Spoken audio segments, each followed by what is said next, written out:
Do you need heavy machinery to seed a pasture? No. And if you need proof, look behind me.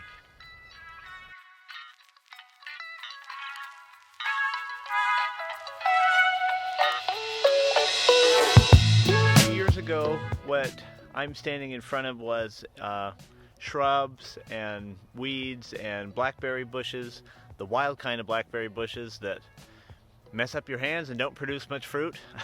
And after we worked with a forestry mulcher professional to mulch this whole thing, we did not rent any heavy equipment to seed it. In fact, most of this is native grass coming up. I get this question a lot. People ask, what grass should I plant if I'm raising sheep or cows or whatever? And asking that question first is the wrong question to ask. The first question you should be asking is, how can I improve soil health? Fertility should be the first question you ask, not species of grass. Because in the grand scheme of things, vegetation requires fertility, and if all you're throwing out is vegetation, it's not going to last. Have you ever driven by a cornfield or wheat or soy field or any of those big short season monocrops? It looks great for about 45 days of the year. You ever drive by those fields after the product is harvested? Those big grain-based monocrops are a great example of putting the plant before the fertilization. Grass is meant to be a perennial thing. And it's a very regenerative practice, meaning what you put into it should get better each year. So once you understand that grass is a perennial endeavor, it becomes very obvious that fertility is the first thing you need to consider. So I promise you, no matter where you are, if you have open land, you are standing on a seed bank that can lie dormant for more years than you and I will ever live. If you focus on fertility, the grass will come. You ever have terrible conditions in your garden and weeds come up, right? We've all seen that. A lot of people complain about weeds, but that's the purpose of life. Mother Earth wants to be covered, and so the weeds come up and help do it. After wildfire or something like that, weeds come up quickly to prevent erosion. Weeds have a purpose. But when the soil health is good, guess what wants to come up instead of the weeds?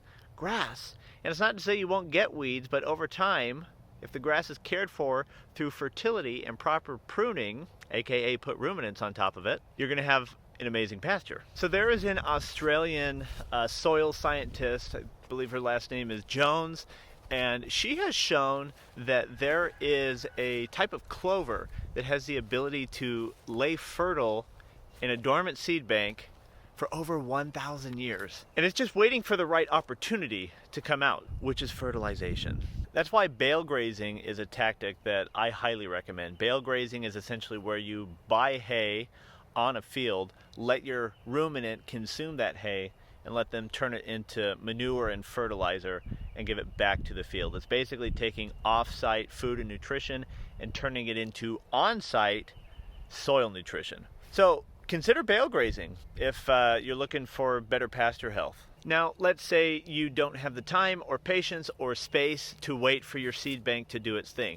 I get that. I've been there. So let's talk about what does work. I believe this is a good case for annual grasses, which I think is funny because I used to hate annuals and think they were so lame. But if you can map out the price to realize that it might be better spent to put something annual down.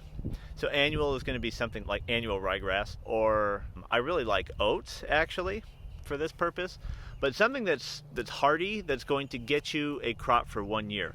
This is basically like the grass version of bale grazing, is you buy something for a short-term investment and turn it into food that year that can then nourish the soil. What I don't think is really beneficial is, just 100% overseeding your pasture with a modified grass like a fescue or a timothy or something like that. I would rather let what's natural come up and supplement that with annual stuff. Let me introduce you to my best friend, and her name is white clover.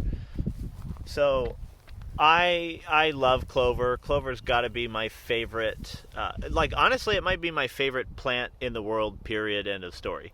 Clover has the superpower of being a nitrogen fixer. It's a legume. Once it gets established, at least the white clover, once it's established, it's like a weed. It packs so much protein. It's a great crop it comes up early in the spring. It stays happy until the fall. Look at all the protein in that and the nitrogen that it captures and puts back into the soil, which is how you get this amazing grass next to it. So, if you haven't guessed already, I'm a fan of throwing clover out, especially in partially shaded areas like where I'm standing right now. There's clover going down this whole area. I love it. It is white clover, at least ladino clover is what I'm referring to, is a perennial. Once it's established, it's going to be there forever. I don't like planting enough to where it outcompetes the grass, but you get this nice ecosystem right here of grass and clover. It's just an amazing partnership. So that's my second recommendation. In addition to annuals, I think clover has a place in your pasture plan. Okay, so check this out. This is something I'm super happy with. I call this our Silvopasture area, where we've been able to get grass to grow. Now, a lot of people have told me, oh, you've got these pine trees. They throw too many needles. You're not going to get grass to grow in. Well, read it and weep, haters. Yeah, it's not perfect, and yeah, there are heavier spots of pine needles, but that sure as heck looks like grass to me. And so what this is, it was a pricey seed, but this is perennial ryegrass mixed with orchard grass. Both of those are cool grasses that like cool season, that prefer shade.